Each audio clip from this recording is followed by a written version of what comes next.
누가복음 10장 1절에서 16절입니다.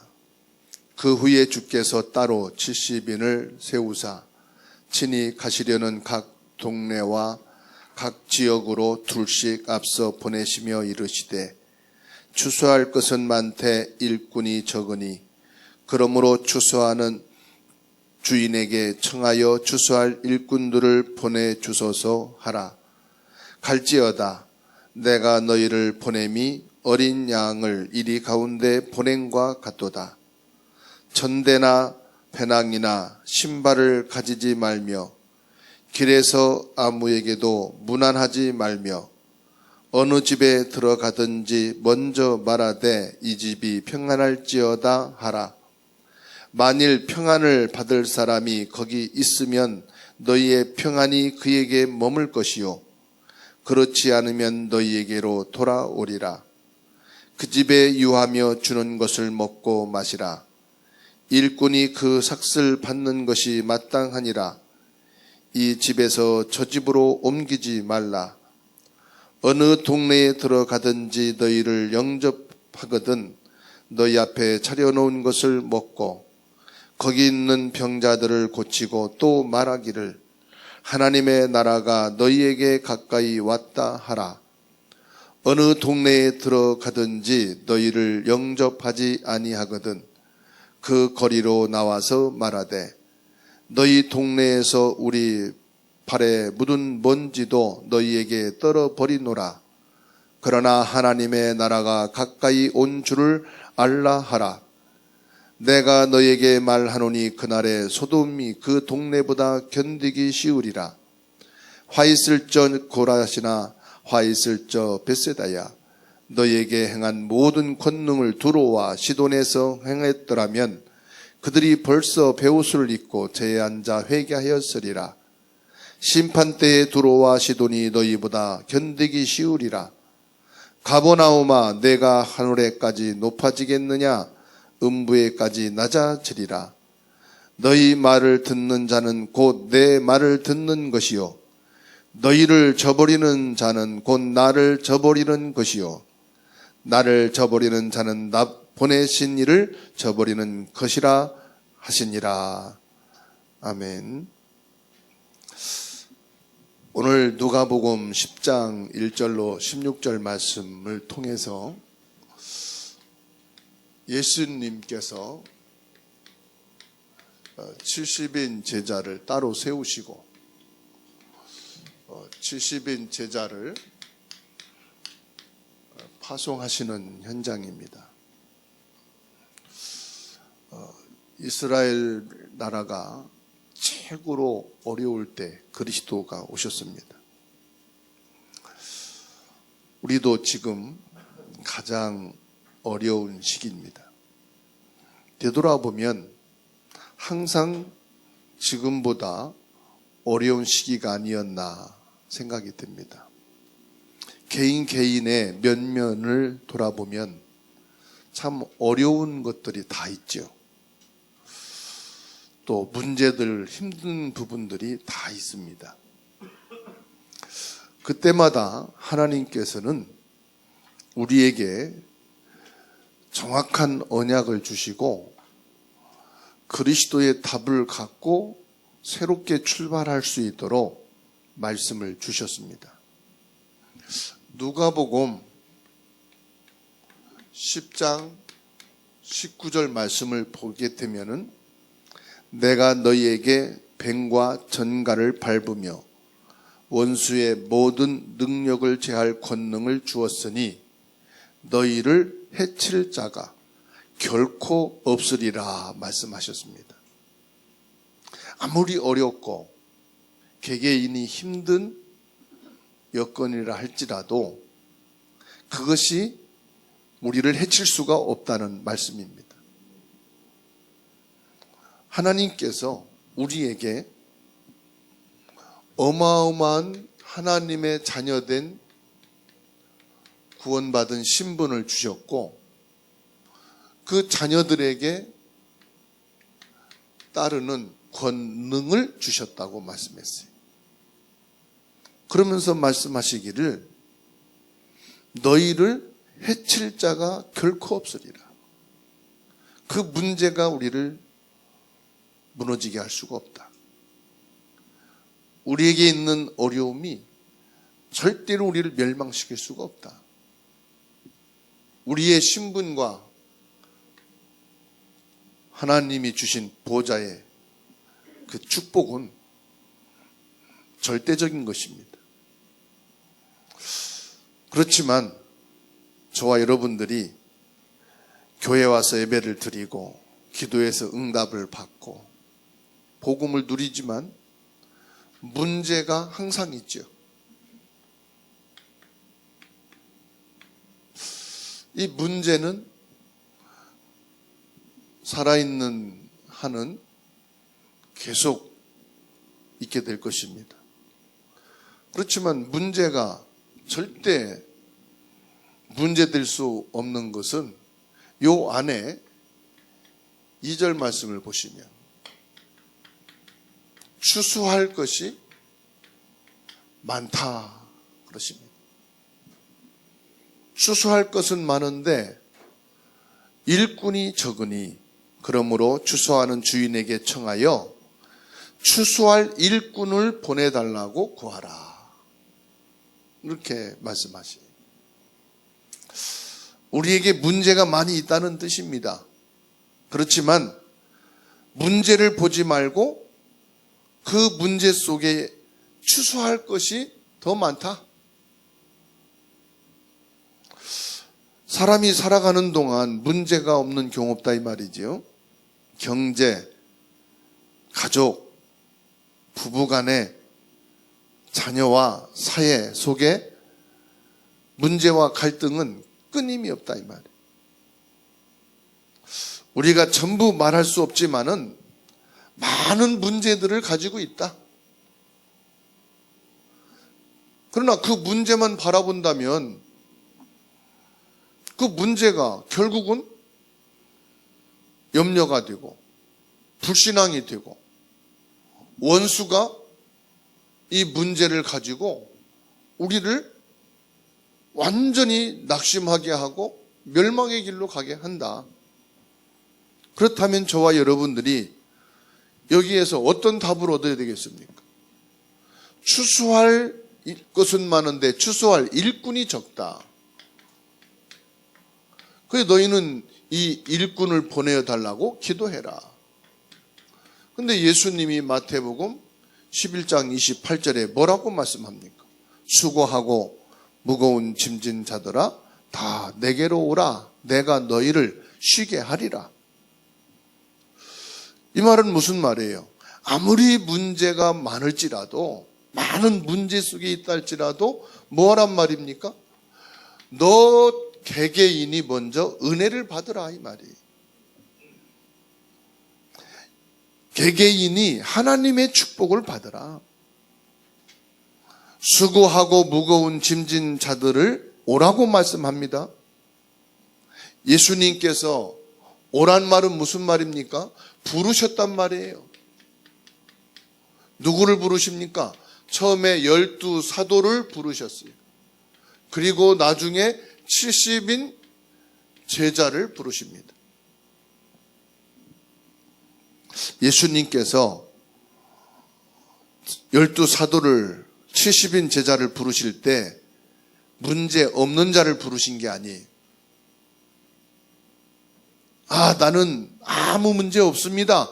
그런 사람을 부르신 게 아니고 문제를 가지고 오라고 말씀하십니다. 얼마나 감사합니까? 너 문제 해결받고 와. 문제 없는 사람만 와. 그게 아니라 네가 가지고 있는 문제를 가지고 오라. 수고하고 무거운 짐을 지고 그대로 오라고 말씀합니다. 뭐라고 말씀하세요? 내가 너희를 쉬게 하리라. 70인 제자로 부름받은 것은 일하라고 부르신 게 아니에요. 사역하라고 부르신 게 아니에요. 네 문제를 그대로 가지고 내게 오면 내가 쉬게 할 것이다.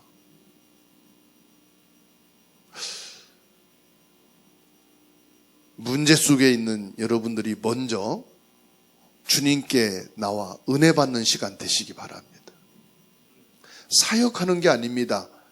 보호자의 축복을 먼저 응답받아야 됩니다. 오늘 은혜 받는 가장 중요한 시간 되시기를 바랍니다. 왠지 아시죠? 문제 해결받는 길이 내가 은혜 받는 길이에요. 우리에게 방법이 있다면 다른 거 아닙니다. 문제가 있습니까? 바로 오라는 거예요. 내게 오라. 그러면 뭐요? 주님께 오면은 뱀과 정갈을 밟으며 원수의 모든 능력을 제할 권세를 주겠다. 여러분에게 어떤 문제가 있든지 주님께 나오면 은혜를 받게 됩니다. 그리고 모든 원수의 능력을 제할 권능을 주시는 줄 믿으시기 바랍니다. 그래서 뭐냐? 믿는 제자가 되라 이 말이에요. 70인 제자는 먼저 뭐라고요? 믿는 제자가 되라.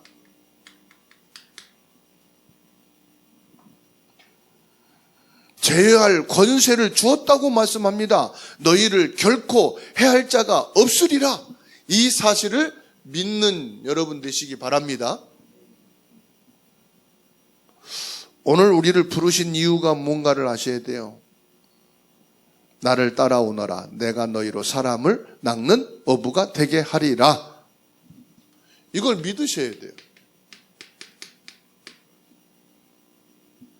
내가 은혜 받고 보좌에서 주시는 그 능력과 그 힘을 가지게 되면 내 문제 해결뿐만 아니라 원수를 꺾을 수 있는 권능이 주어진다.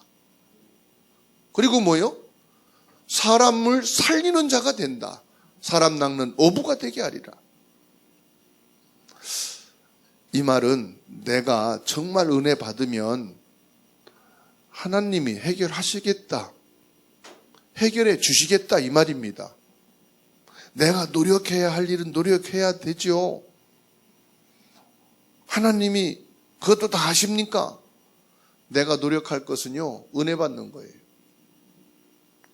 하나님께 나오는 거예요. 우리가 열심도 해야 되지만은 뭐 해야 됩니까? 하나님이 주시는 힘을 받아야 된다 이 말이에요. 하나님이 우리를 부르신 첫 번째 이유가 뭐죠? 마가복음 3장 13절 뭐라고 말씀하십니까? 주님께서 함께 있기 위해서 부르셨다고 그랬어요. 우리와 함께 있기 위해서 부르셨다. 그리고 뭡니까? 전도도 하며 그리고요 귀신을 내어 쫓는 권능을 주시기 위함이다. 능력을 주시기 위함이다. 그렇습니다, 여러분. 내가 아무리 노력해도 인간의 문제가 오는 데는 어쩔 수가 없어요. 내가 잘못도 안 했는데 타인의 실수로 문제가 오는데 그걸 어떻게 감당합니까? 늘 싸울 수도 없고 늘 미워할 수도 없고. 그래서 사도행전 1장 1절에 데오빌로여 내가 먼저 쓴 글에는 그랬어요. 인생의 문제를 해결할 자인 그리스도가 오셨다 이 말이에요. 요거는 함께 있고 전도도 하며 귀신을 내쫓는 권능을 주시기 위함이라. 무슨 말이냐? 그리스도만이 답이다 이 말입니다. 집안 문제를 해결하기 위해서 하나님의 나라가 임하지 않고는 안 된다. 흑암의 세력이 무너지지 않고는 안 된다. 그래서 뭐하냐? 성령 충만 받으라. 성령 충만 받으란 말이 무슨 말입니까? 그리스도로 모든 문제 끝냈고 성령이 역사하시면 된다 이 말이에요. 성령 충만은 뭐지요? 삼위일체 하나님을 말합니다. 성령 충만은 그리스도를 말합니다. 이게 성령 충만입니다. 우리는 구원의 비밀을 누리고 응답받는 것이 지금까지 우리가 살아봐서 알잖아요. 렘넌트들은 아직 경험하지 못했으니까 아직 모르지요.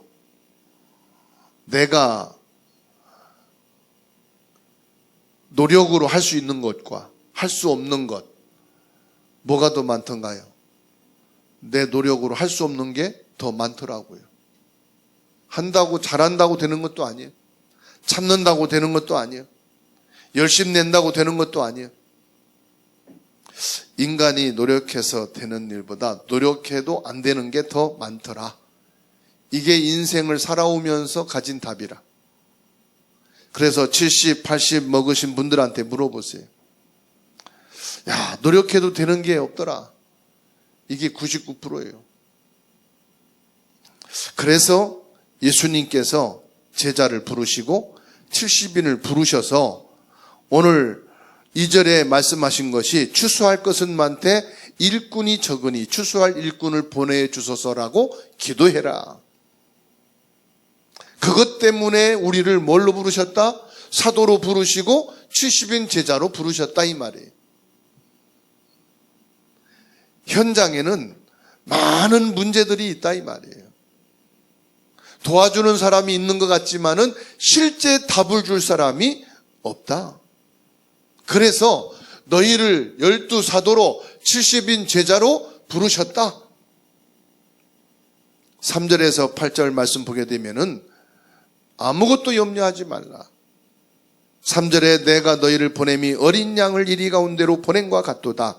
그만큼 세상은 무섭고 세상은 어마어마하다 이 말이에요. 많은 이단과 종교들이 있고 많은 영적인 혼란이 세상에 가득하다. 그런다고 해서 너희가 철저하게 준비할 건 없다. 4절 말씀에 전대나 배낭이나 신발을 가지지 말고 길에서 아무에게도 무난하지 말고, 전대는 뭐요? 지갑을 말하지요. 신발도 가지지 말라. 옛날에는 멀리 갈 때 신이 많이 달았어요. 그래서 집신, 가죽신을 신고 다녔거든요.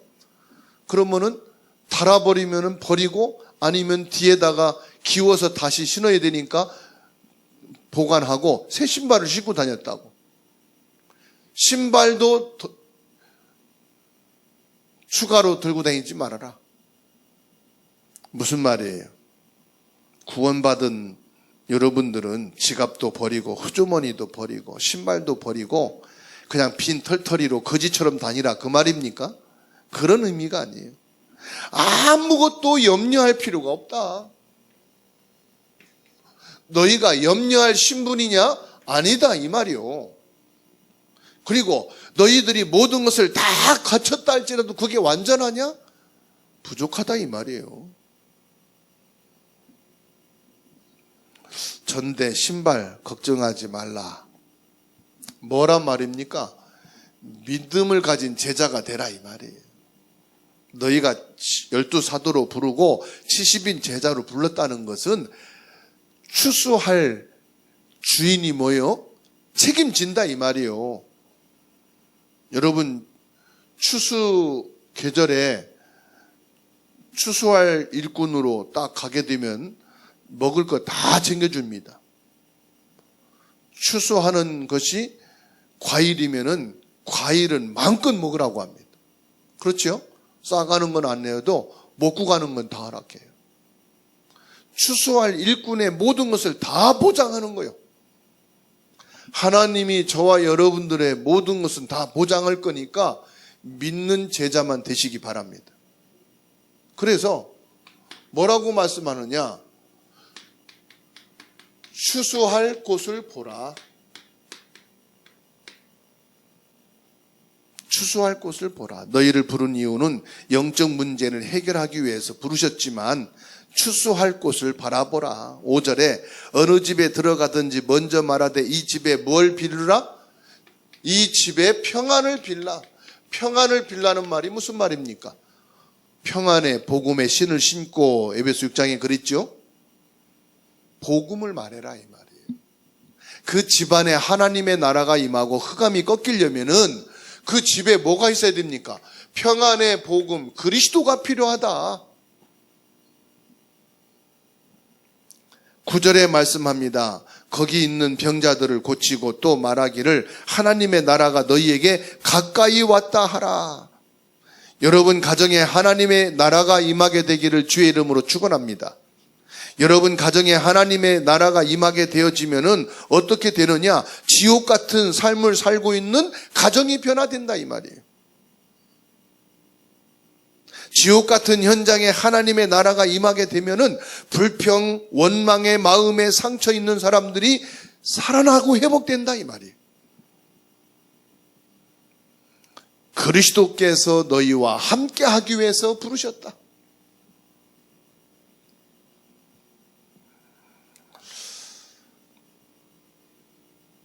저는 성경 말씀을 믿습니다. 하나님께서는 저와 여러분들에게 어마어마한 축복을 주셨는데 그게 보좌의 축복입니다. 이게 맞다면은 염려할 것이 절대로 없습니다. 23년 새해에는 염려할 것보다는 믿는 제자 되시기를 주의 이름으로 축원합니다. 누가복음 10장 17절에서 18절 말씀 보십시오. 70인이 기뻐하며 돌아와 이르되 주여 주의 이름이면 귀신도 우리에게 뭐 하더라이다? 항복하더이다. 예수 이름으로 귀신이 쫓아나고 항복하는 것을 봤습니다. 그러니까 70인이 기뻐서 돌아왔어요. 귀신이 항복. 이게 기뻐할 일입니까? 당연한 일입니까? 당연한 일이에요. 귀신이 쫓기고 예수 그리스도 이름 앞에 굴복되고 결박되고 무릎 꿇는 역사 당연한 거지요. 이건 신기한 게 아니에요. 그리스도 이름 앞에 귀신이 항복하더이다. 우리가 복음을 전했는데 그 집안에 역사 일어난다. 기쁩니까? 슬픕니까? 당연히 기쁘죠. 예수 영접했는데 다리를 사용하지 못한 사람이 뻘떡 일어납니다. 뛰어다닙니다. 기쁩니까? 슬픕니까? 당연히 기쁘죠. 복음을 전했는데 40년 무당된 사람이 하나님의 자녀가 됩니다. 기쁜 일이잖아요. 그런데 그것은 당연한 일이에요. 절대로 그것을 보고 여러분들이 흥분할 일이 아니에요. 당연한 일이다. 그러면서 예수님이 뭐라고 말씀합니까? 20절에 그러나 귀신들이 너희에게 항복하는 것으로 기뻐하지 말고 너희 이름이 하늘에 기록된 것으로 기뻐해라. 무슨 말입니까? 하늘은 천국 시민이라는 말이에요. 천국 시민. 너희가 천국 백성이 되어진 것으로 기뻐해라. 사도행전 1장 15절에 마가다락방에 120명이 모였습니다. 여기에는 대부분 70인 제자들이 모인 겁니다. 사도행전 6장 1절로 7절 보면은 안수 집사를 뽑았습니다. 그 안수 집사들이 70인 제자입니다. 사도행전 9장 10절 보면은 제자들이 지역마다 있는데 그 중에 시대적인 전도자 바울을 도운 사람이 아나니아입니다. 이 아나니아도 70인 제자 중에 한 명일 것입니다. 10장 1절로 48절에 고넬료가 믿기 전에 피장 시몬의 집에서 유숙했다고 했습니다. 70인 제자라고 저는 확신합니다. 사도행전 11장 19절에 환란이 일어났는데 70인 제자들이 교회를 세운 것이 안디옥 교회였습니다. 사도행전 12장 1절로 25절 정말 초대교회 위기가 왔을 때 모여서 기도를 했습니다. 그 주역들이 70인 제자들입니다. 하나님이 우리를 부르신 이유는 사단에 빠져 죽을 수밖에 없기 때문에 부르셨고 그 속에 죽어가고 있고 문제 속에 잡혀있는 자들을 살려내기 위해서 부르신 자인 것을 믿으시기 바랍니다.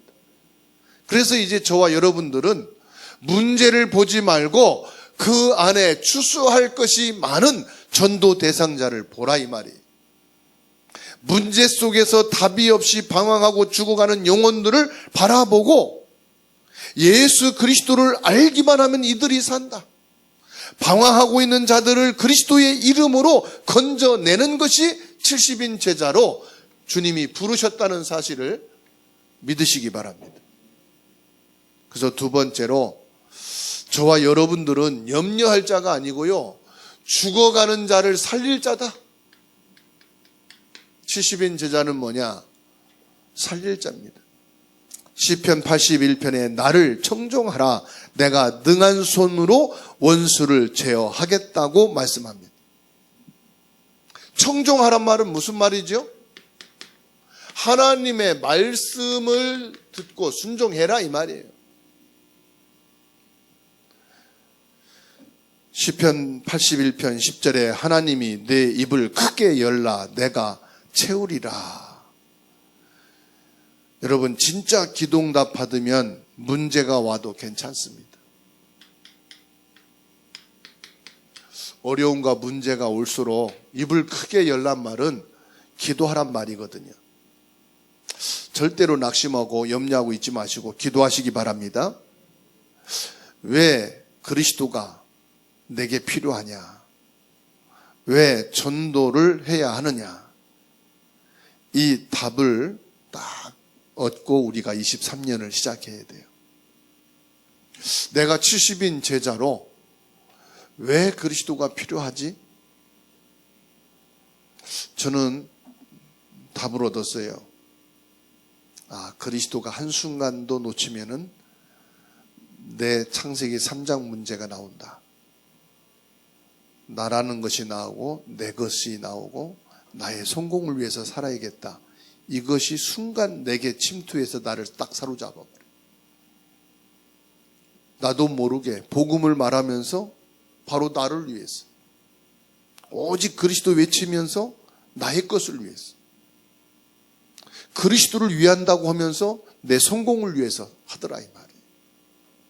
그러니까 24 그리스도가 아니면은 안 된다는 것을 알았어요. 그래서 왜 나는 그리스도가 필요한지를 알았어요. 그리고 사람을 살리는 교회와 구원의 비밀을 이루기 위해서 주님이 나를 부르셨다는 것. 우리를 부르신 것은 귀신을 쫓아내는 것이 문제가 아닙니다.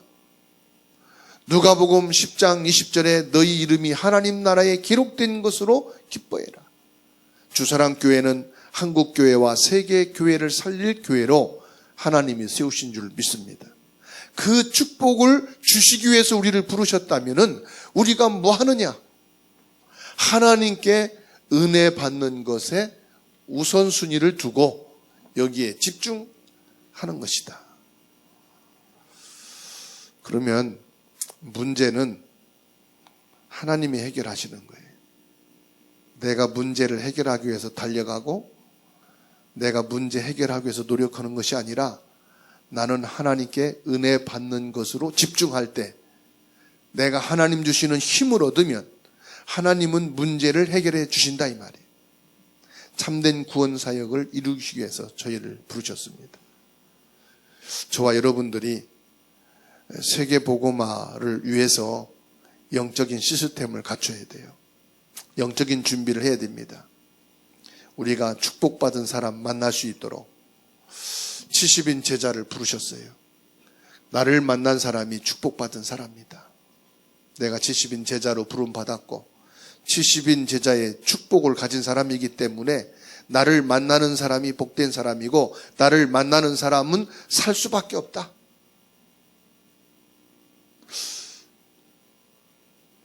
우리가 신앙생활 하는데요, 우리가 사회생활 하는데 우리를 공격하는 것들이 너무 많지 않습니까? 우리를 공격하는 것이 사방에 깔려 있어요. 그런데 은혜를 받으면요, 이게 공격하는 게 아니고요, 이들을 살리는 기회가 되더라고요. 내가 은혜를 못 받으면 전부 다 공격하는 거예요. 이스라엘이 강대국에 쌓여 있으면서 끊임없이 이스라엘을 공격해 대잖아요. 그런데 이스라엘이 복음 안에 다 있고요. 전도, 선교, 이 언약 속에서 은혜 속에 있으니까요. 다 살리는 것이 되는 거예요. 대한민국이요. 강대국에 딱 쌓여 있습니다. 이 강대국을 하나님이 왜 쌓여놓게 했겠어요? 오직 복음으로 전도, 선교의 문을 열으라는 것이거든. 그런데 전도, 선교를 놓치면은 이 대한민국은 계속 공격받는 거예요. 정치적으로, 군사로, 경제로. 저와 여러분 주변에 쌓고 있는 것들이 많이 있습니다. 하나님의 은혜를 못 받으면 이게 전부 다 문제가 되고 시험이 되고 공격을 받는 거예요. 그런데 하나님의 은혜를 받으면 뭐가 됩니까? 이게 전부 다 전도의 문이 돼요. 그리스도께서 왜 나를 부르셨느냐? 왜 나에게 그리스도가 필요하냐? 왜 우리에게 전도하라고 말씀하실까요? 왜 우리 교회가 전도해야 될까요? 여기에 대한 이유와 답이 오늘 나와야 됩니다. 내가 진짜 응답받으면 모든 문제는 해결되게 돼 있어요. 돈, 성공, 건강 신경 안 써도 될 만큼 하나님께서 여러분의 모든 생계를 책임지십니다. 말씀했잖아요. 아무것도 가지지 말아라. 70인 제자라면은 아무것도 가지지 말아라. 할 수 있는 건 뭡니까? 은혜 받으면은 다른 사람 문제도 해결할 수 있다. 우리가 은혜 받으면은 가문의 문제도 해결될 수 있다. 내가 여기서 은혜 받으면 하나님은 다른 곳에 역사하신다. 내가 은혜 받고 있으면은 내가 달려가서 쫓아가서 해결해야 될 문제 속에 하나님은 다른 데 역사하셔서 그것이 연결되어서 해결되게 하신다.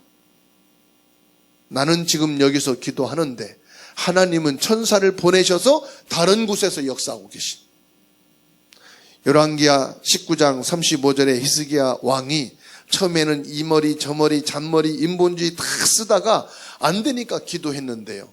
기도하는 즉시 하나님이 여호와의 사자를 보내셔서 18만 5천 명을 그날 밤에 송장으로 만들어버렸어요.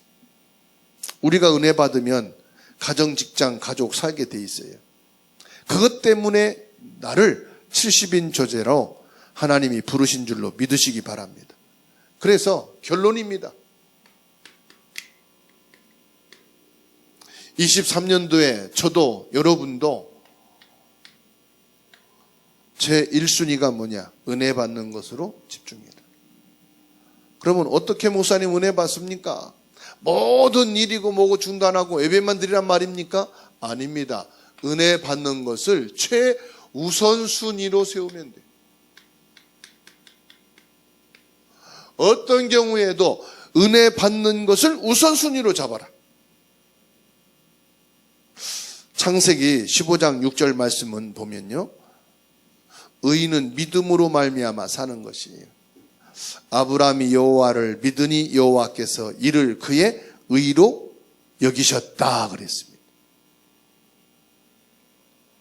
내가 은혜 받는 것을 우선순위로 세워야 되겠다고 하는 이 믿음의 결단을 딱 가지면은 하나님이 이것을 의로 여기시고 보좌의 능력과 성삼위 하나님의 축복과 성령의 능력으로 역사하신 줄로 믿으시기 바랍니다. 그래서 송구윤 영신 예배 때 말씀드린 것처럼 은혜 받는 게 뭐냐? 내가 성령 충만한 길이에요. 성령이 바람 같은 불 같은 능력으로 역사하는 길이 뭐냐? 내가 믿고 은혜 받을 때. 늘 안 믿어지는데 어느 날 믿어지면요. 성령이 역사합니다. 기도가 늘 안 되다가 기도가 되잖아요. 성령이 역사하는 시간이에요. 내가 막 인본주의 쓰고 사람 따라가고 일 따라가고 돈 따라가고 문제 해결하기 위해서 골머리를 쓰면서 막 쓰잖아요. 더 힘들어요. 지쳐요. 근데 은혜 받는 자리에 은혜를 받는 우선순위를 두면요. 성령이 역사해요. 그래서 23년도는 바람 같은 불 같은 성령의 강력한 역사가 일어나기를 바랍니다. 성령의 역사가 일어나기 위해서는 뭐냐? 저와 여러분들이 은혜 받아야 된다니까요. 우리가 은혜 받고 기도할 때 하나님은 반대쪽에 역사하시오. 하나님이요. 다른 데 역사하시오.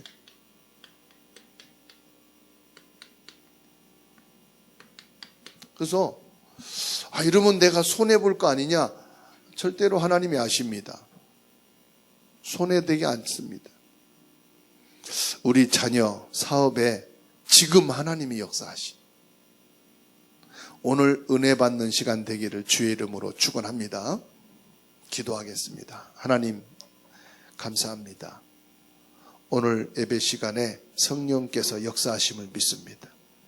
마가다락방에 임했던 성령으로 충만하게 하옵소서. 오늘 영육이 치유되어지는 저희들 되게 하옵소서. 히스기야 왕이 기도할 때 천사를 보내셔서 아수르 군사를 멸하신 것처럼 지금 역사하여 주시옵소서.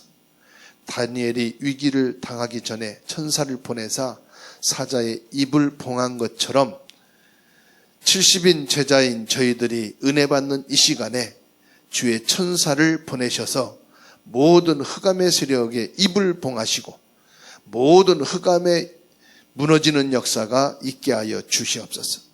초대교회가 위기 중에 기도할 때 하나님이 천사를 보내셔서 베드로를 풀어주신 그 시간의 역사처럼 이 시간에 사단이 꺾이는 시간 되게 하시고 우리의 가정과 교회와 직장과 자녀에게 성령으로 역사하는 시간 되게 하옵소서.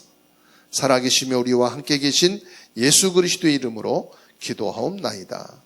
아멘.